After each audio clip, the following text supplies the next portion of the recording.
Rasheed, what is the status now? Who is the next Congress president and who will be the Rajasthan chief minister?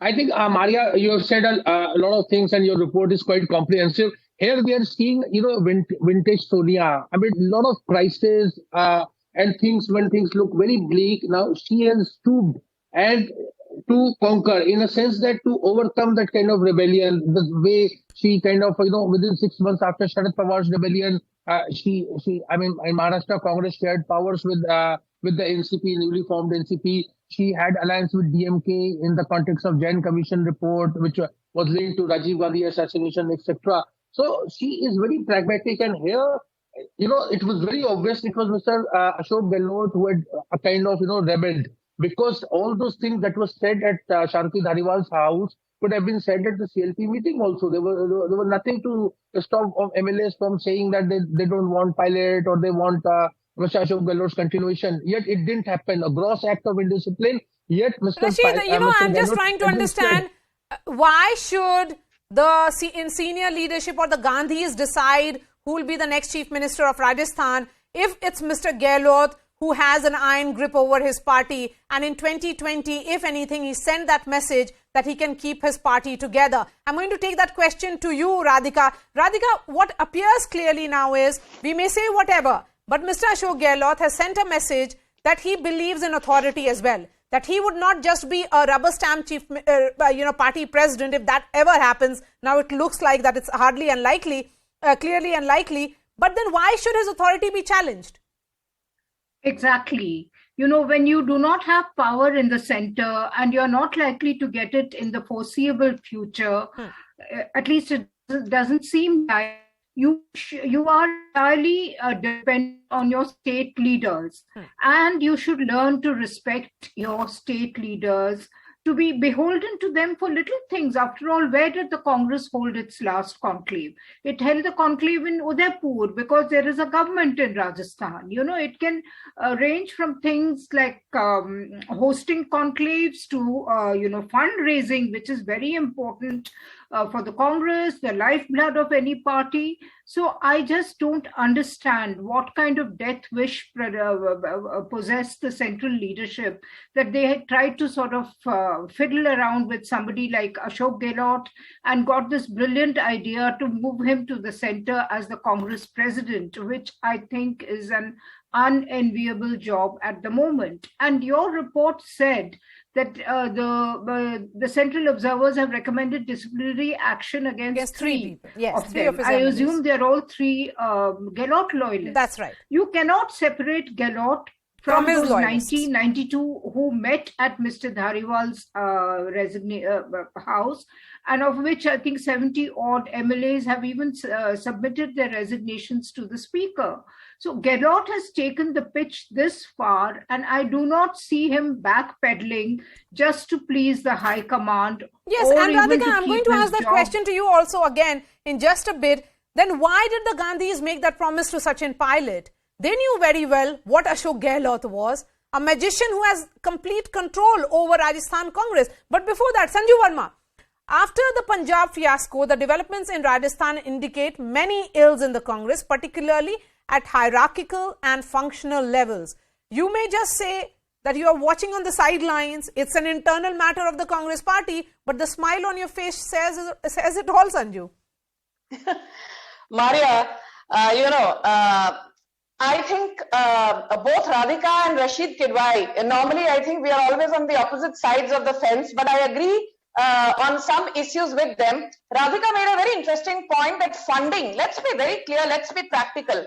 Funding is a very important dynamic in the overall equation of any political party, and the fact that, their Chintan Shivir was held in Udaipur in Rajasthan says a lot about Rajasthan being an important state for the Gandhis.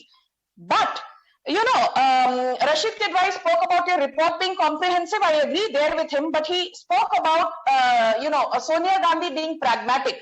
I beg to disagree there.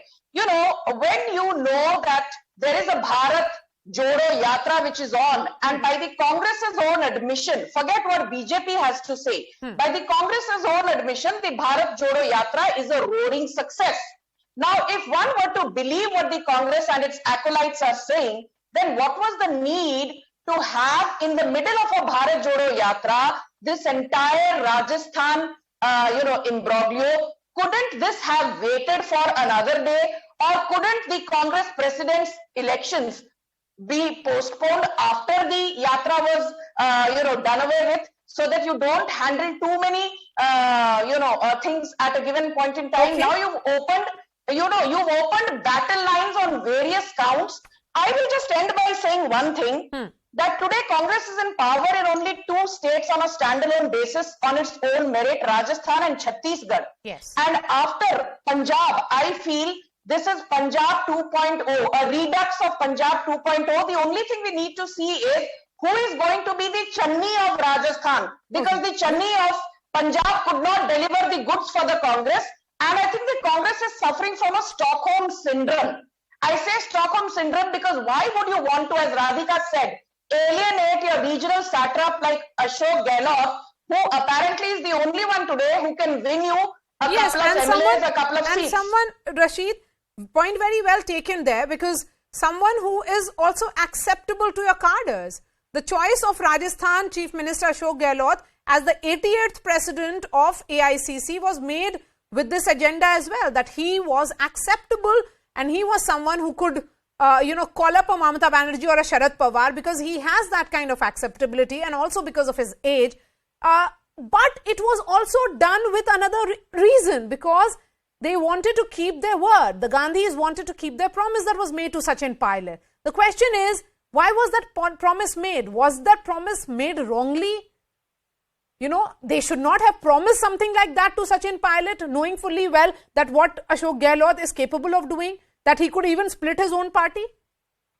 And it is clearly a disaster in waiting before an election which is going to take place in 14 months. Yeah. Marya, we must understand the very elementary thing in politics. It is, you see, a leader is a creation of a political party, not the other way around. So Mr. Gehlot, maybe he's very, powerful or whatever. He owes a lot to the Congress party from his beginning career in 1971 till date. So to say that, he has control over purses and resources and etc. and all is a bit exaggerated, because it's all, after all, the Congress party in Rajasthan has won on hand symbol. Rashid, the fact is also that last time around, Sachin Pilot played a crucial role. He had packed his bags and moved to Rajasthan, tried to build his party on the ground. Then at that time, the High Command wanted to have some kind of balance between him and Mr. Ashok Gehlot. Then they made a promise. Now they are creating this chaos. Then who is responsible for this chaos, if not the Gandhis? Yeah. So rebellion is also part and parcel of our political system. Everyone has a right to learn and live many ways. So this is exactly what had happened here. We are giving a lot of allowance to Mr. Gehlot and his innocence. His innocence in the sense that when he was made he was projected as Congress president, future Congress president. It was very obvious, as Marya, you have yourself said, that the settlement on Rajasthan was on the cards. See, he could have said no. As you're showing this picture of Kamal Nath, he has gone on record to say that he was offered and he said no to the office of Congress president. So Mr. Gehlot has been clever by half, as they say it in Hindi. Many Congress people are requiring that word today. He's a kaiya kind of person. And this is something that doesn't work. He can chalk his political career outside the Congress, which is welcome to do so.